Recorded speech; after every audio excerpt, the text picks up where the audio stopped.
everybody, and welcome to another Sunday afternoon chat. This Sunday afternoon chat is coming to you from behind the wheel. That's right, it's been a while since I've done one from behind the wheel because we haven't been traveling too much. But in the last day and a half, we've traveled 1,000 miles or so, and we are in the beautiful, I'm talking about beautiful state of Wisconsin. That's right, going smallmouth fishing. I'll talk about that here a little bit later in this video, but to recap this past week, it was a great one as usual. I mean, we just had a fantastic week. It started out, you know, I had my daughter Sherry was at the ranch for about a week, and had some of the grandkids there. Lightning was there, and Stormy, and we did a lot of fishing, a lot of running around on the ranch, a lot of fun. But Monday, I finally took a little time to take Sherry fishing, and really Sherry had been down there a few days, and Jamie and I had gone fishing, and Jordan had gone fishing, and Stormy and Lightning had gone fishing, but I hadn't taken Sherry. So we got out there last Monday afternoon and got onto the crappie. Got to finding crappie outside of some grass lines on the live scope. And get this, now I know that you don't always believe what every fisherman tells you, but listen to me, we caught 146 crappie last Monday. Crappie and bass. We probably had about maybe 25 bass in there. There was 4 of us in the boat, Sherry and my grandson Lightning, who's 13, and Stormy, she's 11. And there was 4 of us in the boat, so at several different times, probably I think we counted up 3 or 4 different times, 3 of us had a crappie on at the same time, crappie or bass. We probably, of that 146, had probably had 25 bass. We had a real good bass fishing day too at the same time. And Lightning caught one that weighed over 7 pounds, a bass, not a crappie. And Stormy caught one that weighed over 6, which was her largest bass that she's ever caught. I mean, it was her PB, her personal best. So we had a great time with that. It was like one of those just absolutely incredible days. We didn't keep any of them. We released all the fish. Probably should have kept 15 or 20 crappie to eat, but we feel like we can go out there and catch a mess of crappie to eat just about any time we want. So just well let them live, get a little bit bigger. And besides that, I was too lazy to clean fish, just to be honest with you. But anyway, we had a great day at that. And I didn't fish on Tuesday. I had my buddy coming in there from Alabama, Richard Jean, the fishing machine. That's right, Richard Jean, the fishing machine. And he got in there Tuesday evening, just about dark. And I fished with Richard on Wednesday and Thursday. He stayed with me there for 2 or 3 days, and we just had a blast. And let me tell you, before anything else, I just got to tell you right now, Richard Jean, the fishing machine, is a good fisherman. I mean, a really good fisherman. The thing I like about Richard is he's a well-rounded fisherman. He's kind of like me. He's fished for bluegill, for crappie, for white bass, for carp, for bass, anything, whatever's biting. He even told me he bought a fly rod and learned how to use it. And I don't know if he caught any flies or not, but anyway, he told me he learned how to use a fly rod. But anyway, I tell you the biggest problem we had, him and I running around on the ranch, we had squirrels following us everywhere we went. You know, they saw a couple of nuts and they were after us. I mean, squirrels followed us everywhere that we went.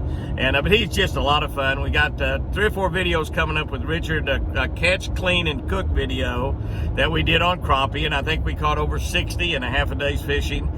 We took a big tour of Twin Eagle Ranch, which I think you'll really enjoy. We've never done really kind of a nickel tour of Twin Eagle Ranch, and Richard had never been to Oklahoma. He had no clue what Oklahoma looked like. The only time that Richard knew what Oklahoma looked like was like looking at the Oklahoma University football field, one of those times when we were beating Alabama in football. He's a big Tide fan, Roll Tide fan. I just had to throw that in there. I couldn't pass it up. And I know that Alabama beat us the last time we played it, one of the national championship semifinal games. But that was only the 2nd time that they've ever beaten Oklahoma, ever. So we just probably felt sorry for them that game. Just being out of kindness, I suppose, is why we let them win that game. But anyway, we had a great time, and I didn't make him sleep in the OU room. I let him sleep in the really big bedroom at the ranch. So we didn't penalize him by making him wake up in the middle of the night looking at Oklahoma University stuff all around his bedroom, which I usually put guys from Texas in there because they deserve it.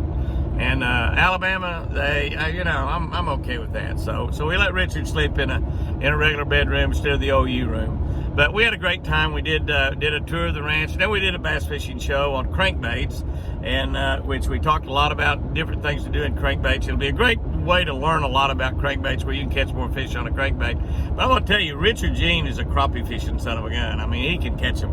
And we caught a lot of crappie. We both caught an awful lot, and had a great time at that. We caught several bass at the same time, and he only got his line broken one time.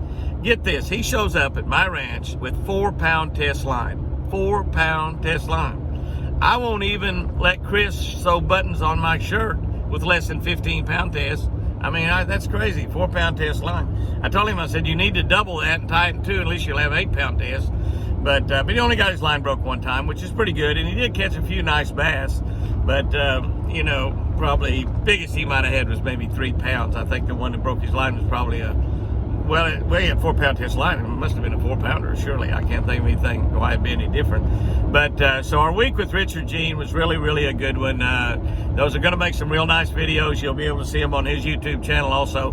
Richard has got over 160,000 people on his YouTube channel, gaining about 2,000 a week. So he's going to hit 200,000 not too far in the distant future. So if you're not subscribed to Richard's channel, get over and subscribe to that also. He's just a fun guy. He's a good Christian man, fun guy to be around, and he's just a little bit on the nutty side. What can I say? I mean, and he takes that as a compliment. He's a redneck like me, so you know, you get rednecks, we're going to have fun no matter what's going on. We're going to have a good time. But we have and that was pretty much our week there at the ranch. That was, by the time we got there, we got down to Friday, in which I had spent the day getting all the boat and everything ready and tackle ready to go up here to Green Bay and to Sturgeon Bay here in Wisconsin and fish. We're going to be staying at Beach Harbor Resort, which I've never been there before, but they say they've got a good place to launch right there, and we're going to get out there and try to fish close by a little bit tomorrow. It's supposed to be 15 to 25 mile-an-hour winds tomorrow, so that day will be one where we don't want to get too far away from home. This is Lake Michigan. Sturgeon Bay is on Lake Michigan, one of the Great Lakes, one that looks like the ocean. So it's one that gets really, really rough. You don't want to be out there running around too awful much, even in a big 521L Ranger in 25 mile-an-hour winds. You just don't want to be doing it. But the great thing about smallmouth is that they should be spawning right now. We should have a lot of fish coming in, getting on the beds. Should have more coming in every day. That's what we're hoping for. They say it's a little late this year. I don't know. We'll find out. But we're going to go out there. We've never been there. We're going to teach you how to find fish on lakes that you've never been to, particularly find fish this time of the year, find smallmouth on lakes that you've never been to, because we've never been here. I got Pat Turner with me. That Pat has run our production company for the last 100 years, and he's the only guy around in this business that's older than I am, so that works out pretty good. But we got Pat with us. I got my buddy Jeff Riley from OReilly Auto Parts, and Jeff Shaw, not Jeff O'Reilly, Jeff Shaw. He's a big guy at O'Reilly. He's, you know, he's almost an O'Reilly. Yeah, Jeff Shaw. Jeff's like me. He just loves to fish, and I told him I was coming up here, and I said, "You in?" He said, "I'm in. When we going?" That's all he asked. And so we're going to have a great time up here. And you know, the great thing about Sturgeon Bay, this is one of those areas that you have an opportunity to catch really giant smallmouth. I'm talking about your PB. Our biggest smallmouth I've ever caught is a little bit over 7 pounds. Caught that at Lake Pickwick in Alabama. And that was just a really, really big fish. Caught that one on a spinnerbait. We're going to be fishing spinnerbaits up here some. We'll probably throw some swim baits. Might throw some little square bill crankbaits.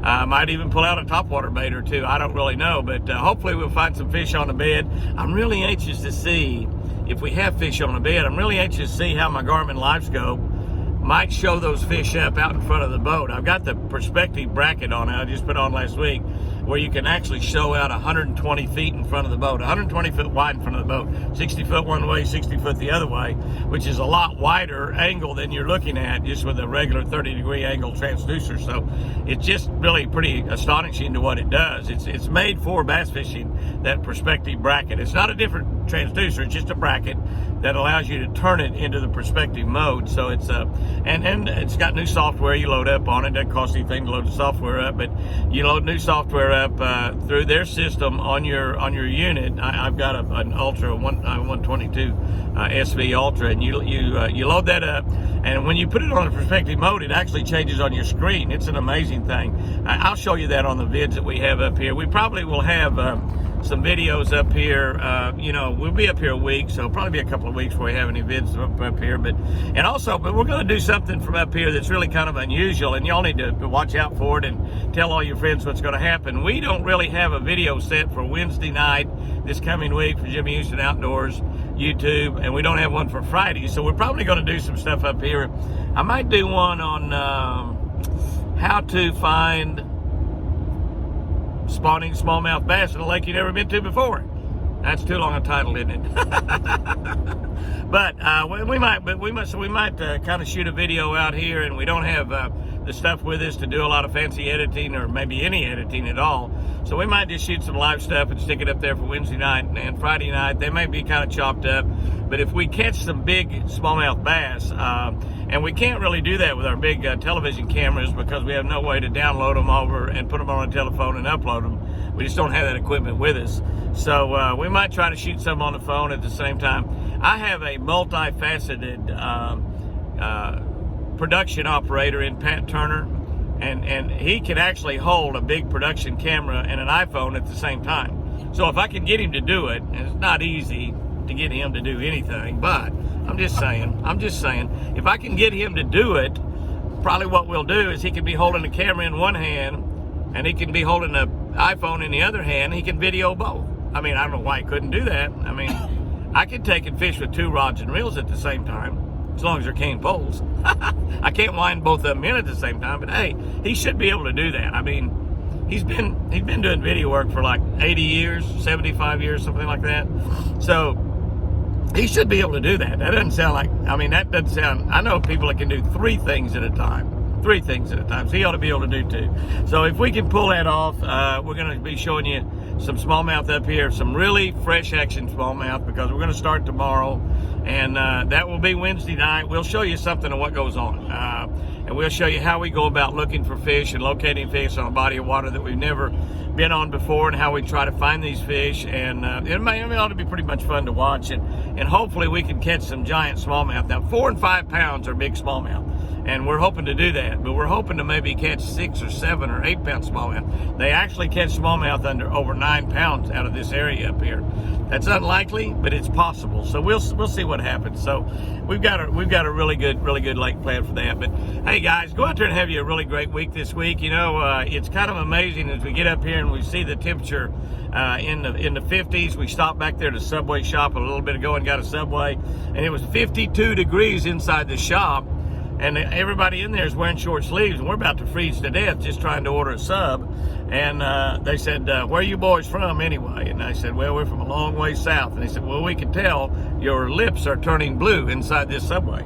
And this one girl said, well, we got it at 52 in there, and there was a kid working in there, maybe 18, 19 years old. And I said, are you not cold? He said, actually, this is perfect. He said, it's a beautiful warm day. And it's 58 degrees. We got a little rain coming in. We might have to fish in some rain. I've always said the fish don't care. They're already wet, so we won't have any problem with that. But we're going to have a good week up here. We're going to let you share in some things we do up here this week, and hopefully catch some big smallmouth. And I don't know. We're also waiting. We're hoping at home that Lucy might have her little baby Lucy or 2 this week.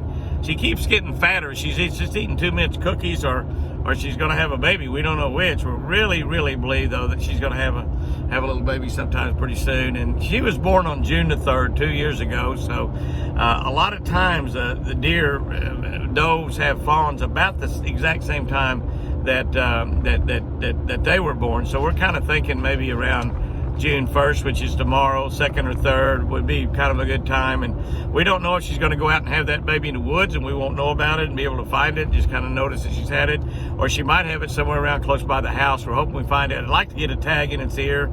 It will be a wild deer. We're not going to do any bottle feeding or anything on that unless there's something wrong with it. And but we're kind of hoping that she, you know, we could at least get a tag in the baby's ear so we'll know what it is. And we've had quite a few twin fawns born on the ranch in the last 10 days or so.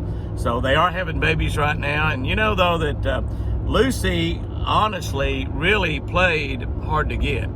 And we had many times $5 around the house, and she would just get up and lay on the front porch and on the front deck, and she wouldn't let those bucks get up there. They'd get close, and she just wouldn't have anything of it. She didn't like that at all. But she finally did slip off in the woods with a few of them at times. So we don't know if she was bred early in the rut or late in the rut. I mean, that goes on for actually goes on for a good solid 3 months. And so you never know. We had the deer born on the ranch last year as late as July the 3rd. That's right, July the 3rd. And we had them born as early, I think, as May 20. So that's a pretty wide discrepancy there. That's about 7 weeks time. So it might be, quite a ways into June. You never know. Or it could be in the next day or two. We're kind of expecting that Lucy might have a baby this next week. And we hope we can show you that. But, just the nature of a white-tailed deer. They go off and they hide their babies, and they keep their babies hidden for a while, and so we might not know it. And I'm not going to be there to run around in the woods and find out this week. I'm going to be gone. So, but Patsy will be there looking, Chris will be there looking. So hopefully we get some good news on that front. Stay tuned for that. That's going to be exciting if she does have me another little Lucy. Or another little Milburn or something. Milburn is not her baby. It's her adopted son. He's one that Patsy found on the road where his mom had got run over by a car. So, but anyway, and both deer are doing great. They're both eating like pigs. I just wonder at times if they're actually a white-tailed deer or a wild feral hog. I'm not sure which. So, oh, by the way, the other thing we did this last week too, which is a lot of fun, is we caught some hogs in our trap. We've been starting to trap hogs, and we actually trapped 12. We had back straps out of that. We will also have coming up sometime in the within the next couple months, maybe, or next month or so, have a catch, clean and cook on wild hogs. We've got the catch part. We've done the clean part. We have not videoed any cooking, although we did make some pulled pork and also some fried pork, like chicken fried pork out of it, and they were absolutely delicious. I mean, they're fantastic. We still got our trap out. Hope to catch a lot more hogs in the future. So we've got that. We've got 2 or 3 catch, clean, and cook videos we want to do for y'all. The one is done, all but finished. We'll probably be showing you pretty quick after we get back to this on catch, clean, and cook crappie with Richard Gene, the fishing machine. And I'm going to end this video by saying y'all go out there and have you a great week. Just remember that you make the day. The day doesn't make you. A lot of silly things going on in this country. Burning down businesses, doing crazy things, people burning up their own neighborhood, burning up the places where they go eat, where they go shop, where they go for recreation, burning those up. It's absolutely insane. That's a very, very tiny segment of the population that would do stuff like that. They're not protesting, they're rioting, they're just evil people that's doing that, and they're doing it right in their own neighborhood, the places that they live. It's crazy. It'd be like a deer burning down the woods. I mean, that's exactly what it's like. And but you keep in mind that that's a very small segment of the population doing a lot of damage. Most of the people out there are great people. Most of the people that you talk to and run into and do business with this week are going to be great people, the kind of people you want to run around with. And you want to make sure that you're one of those great people. You're one of those people that's got joy in your heart. You keep a positive attitude about everything you're going to do.